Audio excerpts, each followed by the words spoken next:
Nexbooks math is awesome. I actually like Nexbooks math. Math actually makes sense with Nexbooks.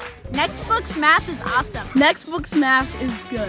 Nexbooks is my favorite. I love Nexbooks. So what I want for the kids at Nexbooks is the same thing that I want for my daughters when it comes to education, right?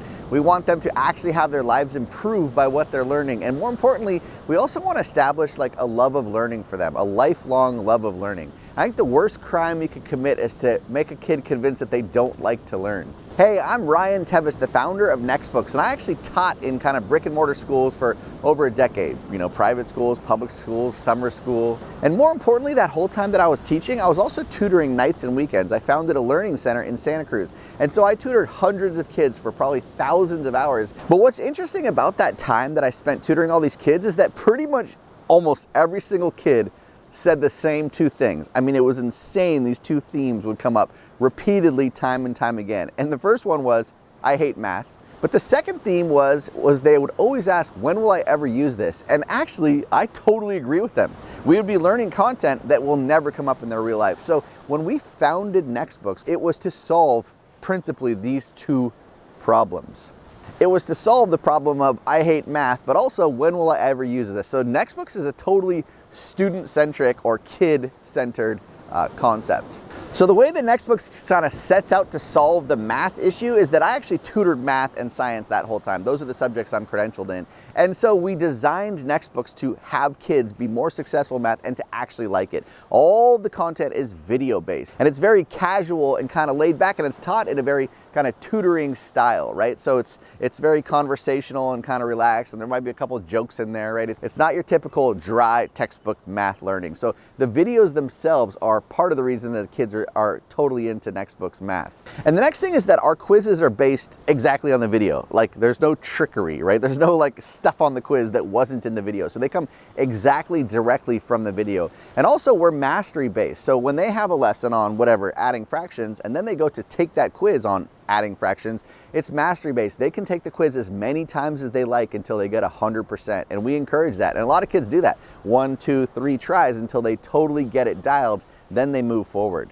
And as far as the math courses we have, we start in the 5th grade. So we have 5th grade math, and each math class is broken down by semester. So 5A is 5th grade part 1, 5B is 5th grade part 2. And we have all the way through middle school, math 6, math 7, math 8, and then it goes into pre-algebra, algebra 1, geometry, and algebra 2. And we also, for some families that prefer the integrated math series, we have integrated math 1, 2, and 3. So algebra 1, geometry, and algebra 2 are parallel to integrated math 1, 2, and 3. Whichever track you want to do, we have both. And as far as how we set out to solve this whole issue of when will I ever use this, that was a founding ideal behind Nexbooks. And so what we did is we've been creating these life skills electives and fun electives that absolutely pertain to real life immediately. We also understand that every kid is different, and so some kids are more interested in tech, like maybe building your own computer, but some kids are totally interested in wildlife and biology. So we have a spectrum to address the idea that every kid is different. We're all different. We all like to learn different things.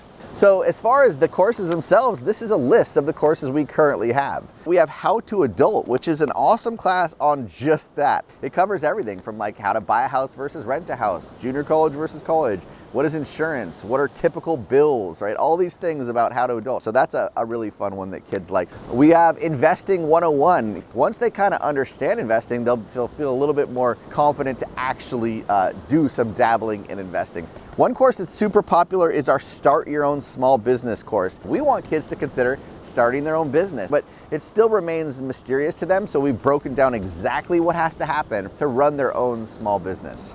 We also made a class called Start and Run Your Own Nonprofit. And again, it's this idea that teenagers are really kind of thinking about, what am I going to be when I grow up? What impact do I want to have? And so we broke that down as well. And getting into super practical topics, one class we have that everyone loves is Fix Your House. It's like, do you know how to turn off the water to your house? Do you know how the breaker box works? What about some light plumbing and toilets? Fix Your House is an awesome one for kids.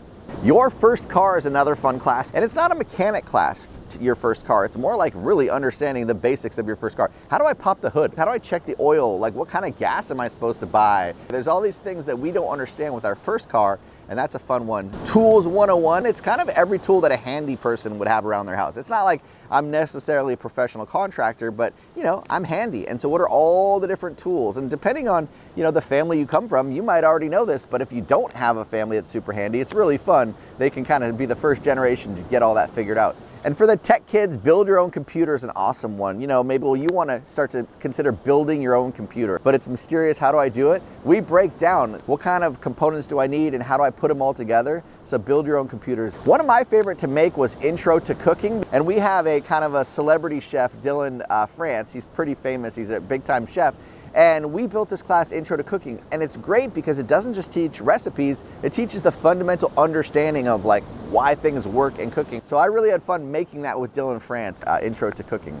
Another one is Intro to Photography, Surf and Skate. This is another one where we teamed up with a celebrity. Dave Nelson, Nelly, has shot surfers around the world, from Bali to Hawaii to Australia to Indonesia. He's been in, I forget how many covers of magazines. And so he's a celebrity photographer focused on surfing and skating, and so that's a fun one to get kids excited about photography. So we did a tide pools course, all the different organisms in the tide pools where we are in Santa Cruz and Monterey Bay, how they interact with one another. So there's all these principles of biology and life science just laced in this course called Tide Pools. One course we made during the pandemic was what is a virus? There's all this discussion and kids knew about a virus. Well, we made a course called What is a Virus? Because even though we were talking about it in the news, a lot of people don't understand the biology behind a virus. Is it alive? Is it not alive? How does it propagate? So that's a fun short course. And a course we're currently making, and I'm really enjoying because again, I'm the science and critter teacher, is reptiles and amphibians. I remember as a kid, I loved animals, and you know, biology is a really interesting course and life science, but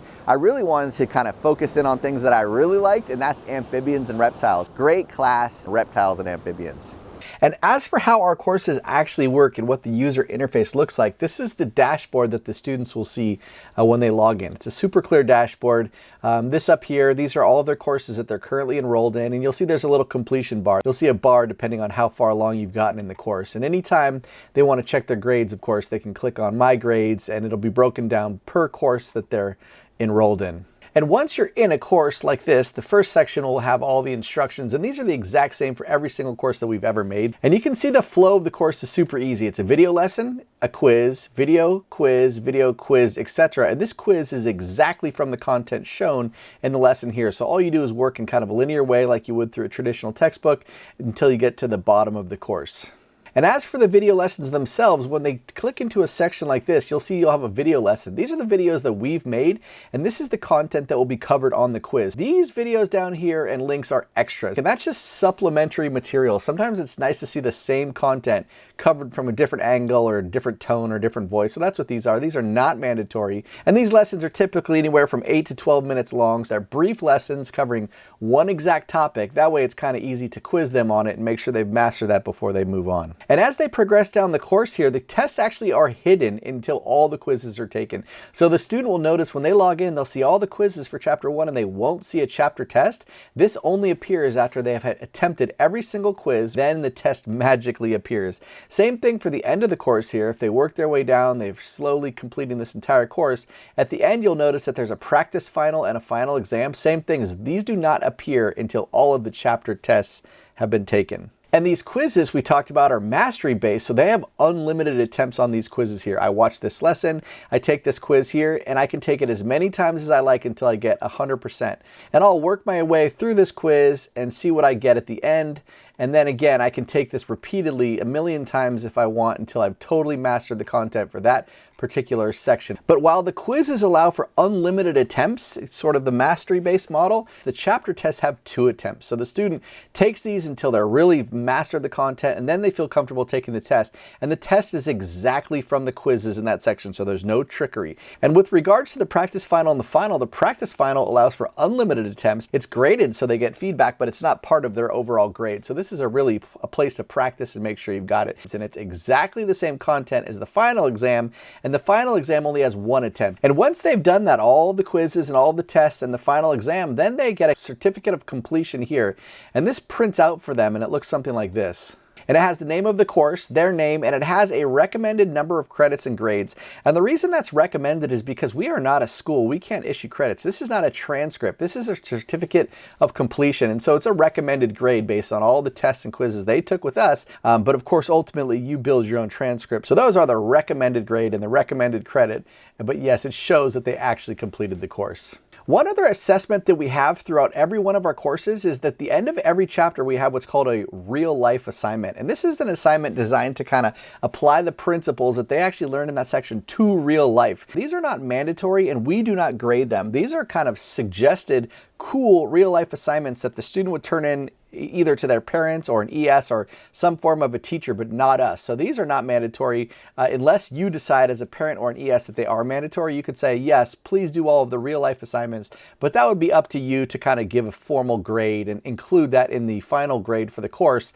So there's two ways to enroll in our program. One is a subscription model, and that's a yearly subscription of $129 a year. And more recently, now we offer another way is you can do a single course purchase. You can do for $39 a course, you can buy one course. So those are the two ways to take our courses, yearly subscription or per course. So that's it. Thank you so much. And we hope you join our mission to make school, basically, we're trying to make school relevant and fun again.